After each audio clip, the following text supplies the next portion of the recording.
கண்டம் கறி எடுத்து வத்தல் போட்டு பையனுக்கு வெளிநாட்டுக்கு கொடுக்கறதுக்காக என் பேத்தி வந்திருக்கு. பேத்தி அனுப்பும் பொழுது கறி வத்தல் போட்டு கொடுக்க போகிறேன். அந்த என் பேத்தியை பார்க்க வந்த இந்த இடத்துக்கு வந்து கறியெல்லாம் நிறைய சாப்பிட முடியாதுனால வத்தலை போட்டு மகனும் மருமகளும் வெளிநாட்டில் இருக்காங்க. பேத்தி மட்டும் லீவுக்கு வந்தது, அதுக்காக வத்தல் போட்டு அனுப்புகிறேன். நாளைக்கு வசதி நான் போய் உட்காந்துருந்து இதை பாருங்க காற்று எடுக்க வேண்டிய கம்பில் போட்டு காய வச்சு பக்குவமாக மஞ்சள் உப்பு தூள் போட்டு பேசறி கோழி வச்சு கோத்து காய வச்சு மாலையாக எடுத்துகிட்டு வரேன். இன்னும் 2 நாள் 3 நாள் காஞ்சாதான் நல்லா வத்தலாகும், நல்லாயிருக்கும். மட்டன் உப்பு கண்ட குழம்பு சூப்பராக இருக்கும். வறுத்து சாப்பிட்லாம், குழம்பு வச்சு சாப்பிடலாம். வணக்கம்மா, பானமா சமையலேருந்து பேசுகிறேன்.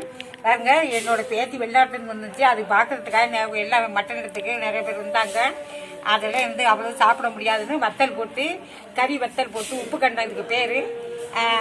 வெளிநாட்டுக்கு அவங்க அப்பா என் பையனுக்கும் மருமகளுக்கு கொடுக்கறதுக்காக காய வச்சு எடுத்துக்கிட்டு வரேங்க. இங்கே பாருங்க, 1 கிலோ 1.5 கிலோ போட்டேன். ஆனால் அது கம்மியாக தான் வரும் காய்ச்சது வத்தல்.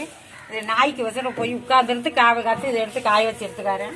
இதில் மஞ்சத்தூள் உப்பு சீரகத்தூள் 3 போட்டு பெசரி அமைச்சு வச்சுருந்து கோழி சேலை போட்டு இது மாதிரி காய வைக்கணும். சணலில் கட்டி காய்ச்சி அதை காய வச்சா பூச்சி வைக்காமல் நல்லா காயும். இது காய்ச்சிருச்சு. இதெல்லாம் இன்னைக்கு போட்டது. இன்னும் 2 நாள் காய வைக்கணும். மழை வர மாதிரி இருக்குது, அதனால தான் நான் எடுத்துகிட்டு வந்துட்டேன். கறி வத்தல் உப்பு கண்டம்.